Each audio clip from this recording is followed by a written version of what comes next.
So hello everyone. In this presentation, I will discuss on how to solve logarithmic equation.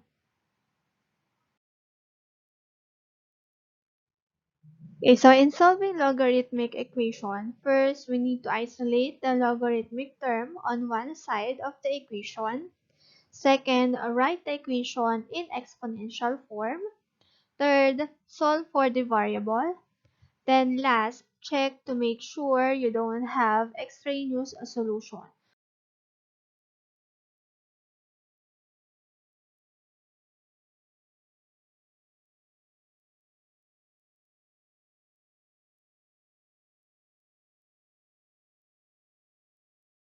Okay, so find the value of the following equation. Okay, so example 1. So logarithm of 2x minus 1 with a base of 3 equals 2. Okay, so since nasa isang side na ang ating logarithm term, ang second step na gagawin is to change the logarithmic form to exponential form. So dito, ang base natin is 3. Tama? Then, yung exponent natin ay 2. Then, equal kay 2x minus 1. So, magiging 3 squared equals 2x minus 1. Okay, so 3 squared or 3 times 3 is equal to 9.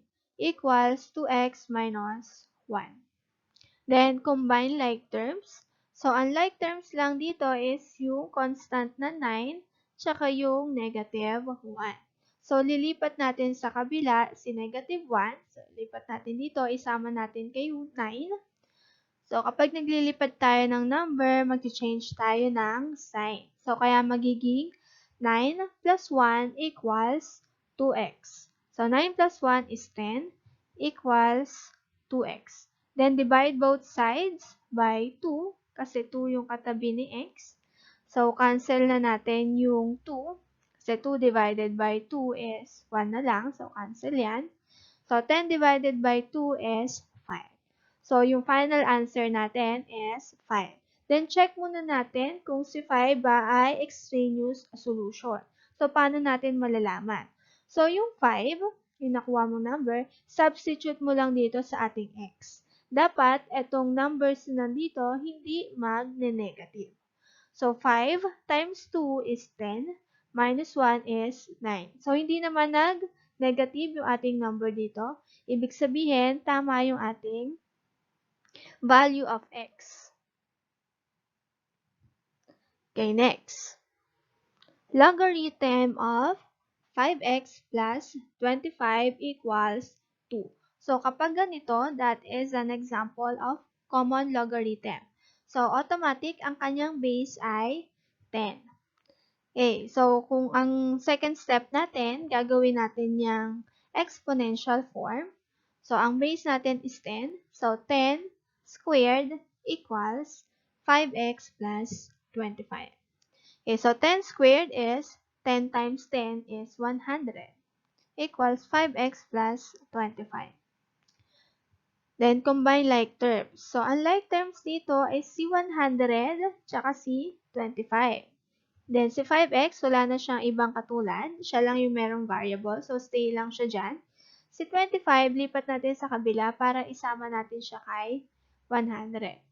So, kapag naglilipat tayo ng number or ng variable, mag-change ng sign. So, magiging 100 minus 25 equals 5x. So, 100 minus 25 is 75. Okay, so to isolate the x, we need to divide both sides by 5. So, para makancel yung 5. So, 75 divided by 5 is 15. So, x is equal to positive 15. So, check ulit natin kung si 15 ba ay isang extraneous solution. Okay, so 15 times 5 is what? Positive number pa rin yan. So, 15 times 5 is equal to 75 plus 25 is 100. Okay, so nag-positive naman siya. So, ibig sabihin, hindi extraneous solution ng ating 15.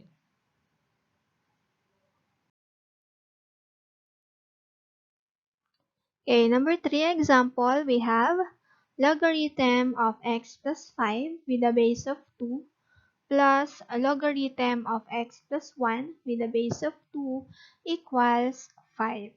Okay, so since hindi pa natin pwede siyang gawing exponential form kasi meron tayong dalawang logarithmic term. So, ang gagawin nyo, pag-iisahin natin yan.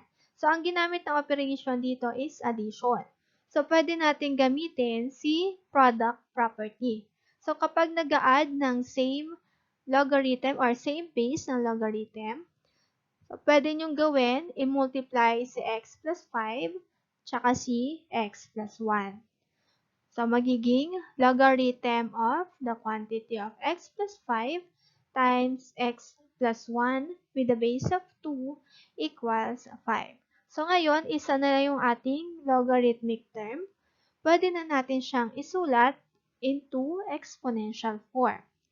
So, ang base natin dito ay si 2. So, 2 ang ating magiging base. Then, yung exponent natin ay 5. So, 2 raised to 5 equals x plus 5 times x plus 1. Okay, so 2 raised to 5 or si 2 daw, i-multiply natin ng 5 beses by itself. So, equal lang yon kay 32. Again, saan nakuha si 32? Kay 2 raised to 5. Okay, so next, FOIL method or distribute natin yung bawat term. So, x times x is x squared. X times 1 is x. Then 5 times x is 5x. 5 times 1 is 5. Then, combine like terms. So, ang like terms lang dito ay si 32 or yung constant pati si 5. Then, yung x natin na x tsaka si 5x. So, pagsamahin natin sa iisang side. So, si 32 nilipat natin sa kabila para masama siya sa 5. Okay, so 0 na lang yung matitira sa left side. So, pagsamahin natin si x tsaka si 5x. So, makukuha natin dyan is 6x. Then, 5 minus 32 is negative 27. Okay, so meron na tayong quadratic equation. So, x squared plus 6x minus 27. So, para ma-solve natin ang x, kailangan natin i-factor yan. So, paano ba mag-factor ng isang quadratic? So, tignan natin yung constant. Ang constant dito is negative 27. So, isip tayo ng number or factor ni negative 27 na kapag minultiply daw siya ay, ang answer ay positive 6. So, ang pwede natin gawing, ang factor ni negative 27 ay positive 9, negative 3, negative 9, positive 3, ano ba, 27 times negative 1, negative 27 times 1. Okay? So, pipili ka lang dyan na kapag minultiply mo, kapag inad mo daw is positive 6 ang lalabas. So, 9 plus negative 3 is positive 6. Kasi negative 9 plus 3, ito naman ay negative 6 ang kalalabasan. Okay, then 27 plus negative 1 equal to kay 26. Then negative 27 plus 1, negative 26. So, ang hinahanap natin is positive 6. So, ang factor ngayon yan is positive 9, then positive 3. So, kaya ang ating factor sa given quadratic is x plus 9 times x minus 3. So, nandito si positive 9, then nandito naman si negative 3. So, kapag na-factor na natin yan, equate na natin sa 0 yung dalawa. So, si x plus 9 equate sa 0, then si x minus 3 equate din sa 0, then solve for x. So, si x is equal to negative 9. Since si 9, lipat natin sa kabila, magiging negative 9. Then, si negative 3, lipat sa kabila, magiging positive 3. So, meron tayong dalawang solution. So, check natin kung itong dalawang solution na to ay hindi extraneous solution. So, first si negative 9. So, kung si negative 9, ilalagay natin dito kay x, negative 9 plus 5 is equal to negative 4. So, kapag negative na yung answer natin dito, sa loob ng parenthesis na yan, extraneous solution na siya. Hindi na siya po pwede kasi magiging undefined na yung ating given or hindi na po pwede ang ating logarithmic term. So, try natin naman si positive 3. Kapag naman positive 3 ang sinubstitute natin sa x, so 3 plus 5 is 8. So, positive. So, pwede yon. Then, dito naman, 3 plus 1 is 4. So, positive din. Ibig sabihin, tama yung positive 3. Okay, so in this logarithmic equation, the final answer is positive 3.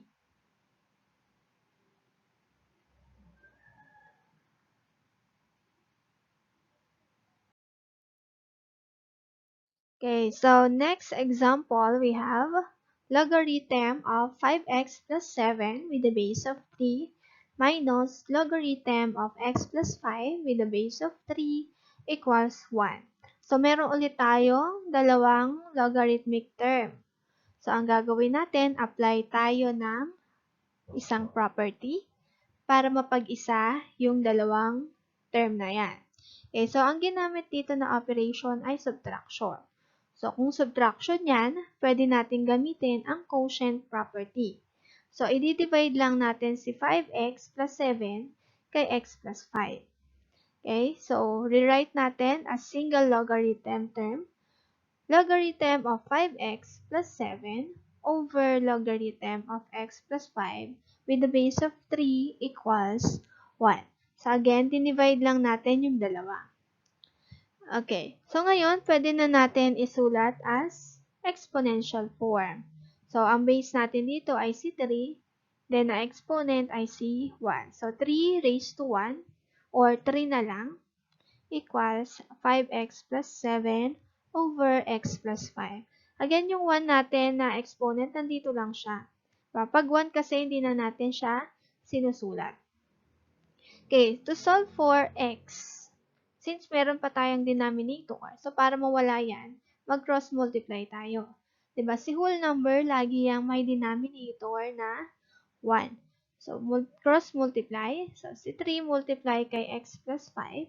Then, si 1 multiply kay 5x plus 7. So, magiging 3 times x plus 5 equals 5x plus 7. Okay, so yung 1, di ko na sinulat kasi kapag minultiply mo lang sa 1 si 5x plus 7, same pa rin naman. 5x plus 7 pa rin yung magiging answer. Okay, so distribute natin itong si 3. So 3 times x ay 3x. Then 5 times 3 is 15.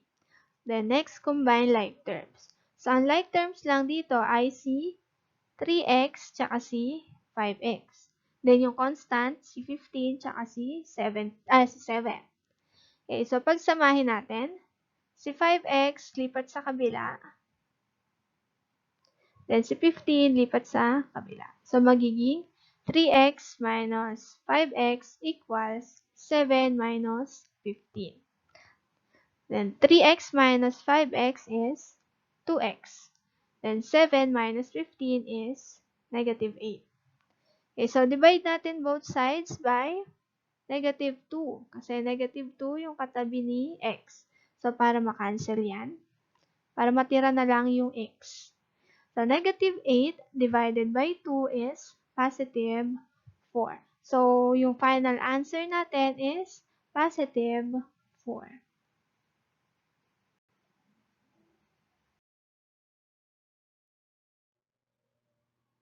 Okay, so next example, we have ln of 4x minus 3 equals 2.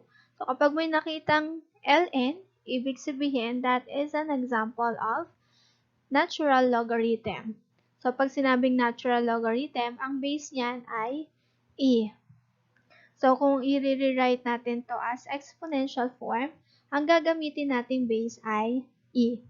So, e raised to 2, 2 ang ating exponent, equals 4x minus 3. So, e squared equals 4x minus 3. Then, solve for x. Kailangan x na lang yung matitira sa isang side. So, si negative 3 na to, lipat natin sa kabila. So, magiging positive. So, e squared plus 3 equals 4x. Then, to solve for x, divide natin both sides by 4. Kasi 4 yung katabi ni x. So, para makancel yan.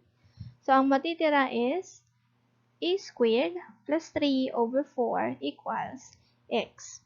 So, pwede na natin agad i-input sa calcu itong e, kasi meron yan sa ating calculator, or use the 2.71828. Okay, so e squared plus 3 over 4, kapag in-input sa calcu, ang makukuha nating answer ay 2.59726. Yan. So, input lang sa calculator, makukuha nyo na agad yung answer. Okay, so next example, we have 4 ln 2x minus 12.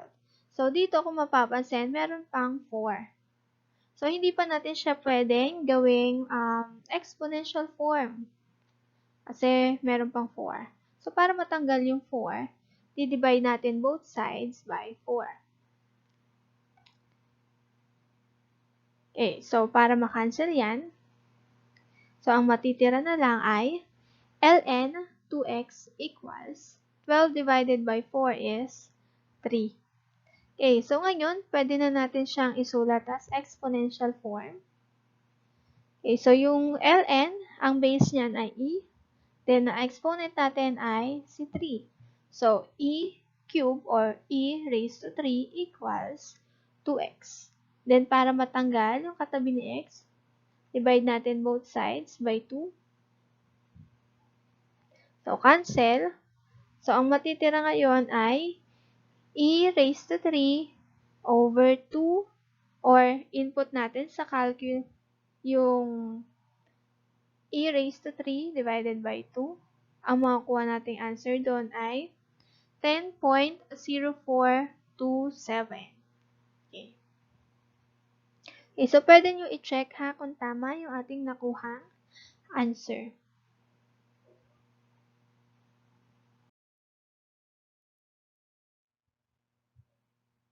So, next example. So, logarithm of x plus 1 with a base of 3 equals 3 minus logarithm of x plus 7 with a base of 3. So, kapag ganito yung given equation natin, kailangan ilipat natin lahat ng logarithmic term sa isang side. So, itong si negative logarithm of x plus 7 with a base of 3, lilipat natin sa kabila. Yan. Okay, so magiging logarithm of x plus 1 with a base of 3 plus, so addition na ngayon siya, logarithm of x plus 7 with a base of 3 equals 3. Okay, so apply na tayo ngayon nung property. So, para maging isa na lang yung ating logarithm or logarithmic term. Since addition yung ginamit, pwede natin gamitin si logarithm of product. Ipag-multiply lang natin si x plus 1 tsaka si x plus 7. Okay, so magiging logarithm of x plus 1 times x plus 7 with a base of 3 equals 3. So, ngayon, isa na lang yung ating logarithmic term. So, pwede na natin ngayon isulat as exponential form. So, ang base natin ay si 3. Then, ang exponent natin ay 3 din, equal dito kay x plus 1 times x plus 7. Okay, so 3 cube equals x plus 1 times x plus 7. So, 3 cube or 3 times 3 times 3 is 27. Okay, so 27 itong nasa left side natin. Then, FOIL method. Okay, so x times x is x squared. X times 7 is 7x. X times 1 is x. Then 1 times 7 is 7. So, FOIL method lang or dinistribute natin yung bawat term. Okay. So, next is combine like terms. So, si 27 dito, lipat natin sa kabila. So, isama natin siya dito kay 7. Okay, so magiging 0 equals x squared plus 7x plus x plus 7 minus 27. Okay, so pagsamahin yung magkakapareho. So, si 7x plus x is 8x. Then, 7 minus 27 is negative 20. So, meron na tayo na buong quadratic equation. So, ang gagawin ulit is to factor. Okay, so ano ba ang factor ni negative 20? Na kapag inad mo daw is positive 8 ang lalabas. O, isip tayo ng mga numbers na factor ni negative 20. Pwedeng negative 10 times 2. Ano pa? Positive 10 times negative 2. 20 times negative 1. Negative 20 times positive 1. Ano pa? Pwede ring 4 times negative 5. Or negative 4 times positive 5. Yeah? So, ngayon, pipili ka dyan na kapag inad mo daw ay positive 8. So, ito muna una. Negative 10 minus natin add natin kay 2. Ang makukuha dyan is negative 8. So, negative. Ay, ang hinahanap natin ay positive. Okay, so 10 plus negative 2 is positive 8. So, ngayon, ang factor natin ay 10 and negative 2. So, magiging x plus 10 times x minus 2. Then, solve for x. Equate natin pareho into 0 si x plus 10 tsaka si x minus 2. Then, solve for x. So, si 10, lipat natin sa kabila. Magiging negative 10. Then, si negative 2, lipat sa kabila. Magiging positive 2. So, meron tayong dalawang nakuhang value of x. So, check natin kung extraneous solution ba yung mga nakuha nating x. So, first, si negative 10 muna. Okay, kapag sinubstitute natin siya dito kay x na to, so, negative 10 plus 1 is negative 9. So, negative na yung nakuha number. Ibig sabihin, hindi po pwede maging value ni x si negative 10. Okay, so, try natin si positive 2. Kapag naman positive 2 yung sinubstitute natin sa value ng x, so 2 plus 1 is 3. So, positive. So, po pwede. Dito naman sa kabila, 2 plus 7 is 9. So, positive din. So, meaning, ang final answer lang natin dito is yung positive 2. Hindi na si negative 10 kasi extraneous solution siya.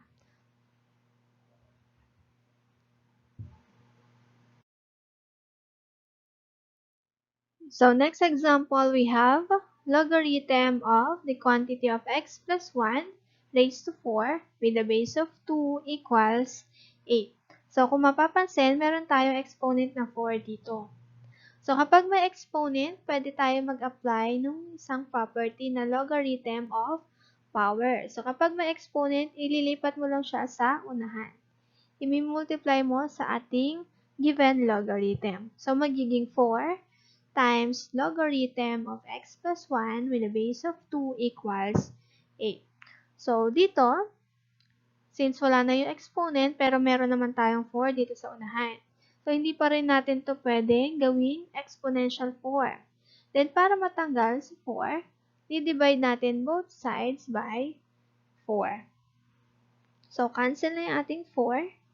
So, ang matitira na lang is yung logarithm of x plus 1 with the base of 2. Then, 8 divided by 2 is, 8 divided by 4 is equal to positive 2. Okay, so ngayon, pwede na natin siyang i-rewrite as exponential 4. So, ang base natin ay si 2, then ang exponent natin si 2, then equal kay x plus 1. Okay, so 2 squared is equal to x plus 1. So 2 squared is equal to 4. Then combine like terms. So ang like terms dito ay si 4 and 1. Si 1 lipat natin sa kabila. So kapag naglilipat, mag-change tayo ng sign. So magiging 4 minus 1 equals x. So 4 minus 1 is 3. Okay, so check natin kung extraneous solution si 3. So si 3, substitute natin kay x dito. So 3 plus 1 is 4. So hindi naman siya nag-negative. Ibig sabihin, tama yung ating final answer na positive 3.